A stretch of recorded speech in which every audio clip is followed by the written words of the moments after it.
अस्सलामु अलैकुम वरहमतुल्लाहि वबरकातुह। अज़ीज़ तलबा, आज की इस वीडियो में हम सबक नंबर 15 का सवाल जवाब हल करने की कोशिश करेंगे।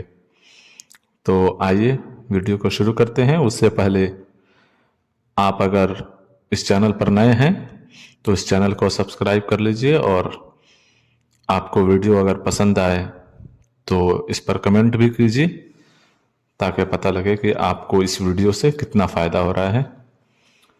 तो वीडियो शुरू करते हैं। सवाल नंबर 1 है, हकीम अहसनुल्लाह ने मुन्नी को इशारे से क्यों चुप कर दिया? तो इसका जवाब है, हकीम अहसनुल्लाह ने मुन्नी को इशारे से इसलिए चुप कर दिया कि वो मिर्ज़ा मुगल से किसी अहम मसले पर मशवरा करने आया था। तो इसका जवाब है, हकीम अहसनुल्लाह ने मुन्नी को इशारे से इसलिए चुप कर दिया कि वो मिर्ज़ा मुगल से किसी अहम मसले पर मशवरा करने आया था।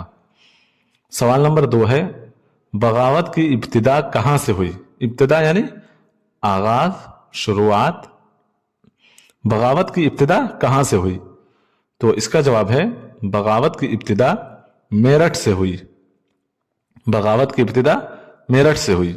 सवाल नंबर 3 है, बागियों से गुफ्तगू करने के लिए बादशाह ने किसको तलब किया? तो इसका जवाब है, बागियों से गुफ्तगू के लिए बादशाह ने मिर्ज़ा मुगल को तलब किया। बागियों से गुफ्तगू के लिए बादशाह ने मिर्ज़ा मुगल को तलब किया। सवाल नंबर 4 है, सिपाहियों की तरफ से बात करने के लिए मिर्ज़ा मुगल के पास कौन आया? तो इसका जवाब है, सिपाहियों की तरफ से सिधारी सिंह बात करने आया। सिपाहियों की तरफ से सिधारी सिंह बात करने आया। सवाल नंबर 5 है, आखिर में मुगल बादशाह बहादुर शाह जफर ने क्या फैसला किया? तो इसका जवाब है, बहादुर शाह जफर ने जंग आज़ादी में शरीक होने का फैसला कर लिया। बहादुर शाह जफर ने जंग आज़ादी में शरीक होने का फैसला कर लिया। ये था इस सबक का सवाल जवाब। उम्मीद करता हूं कि आपको वीडियो अच्छी लगी होगी। आप लोग इस वीडियो को अच्छी तरह से देखिए, सुनिए और इसे याद करने की कोशिश कीजिए।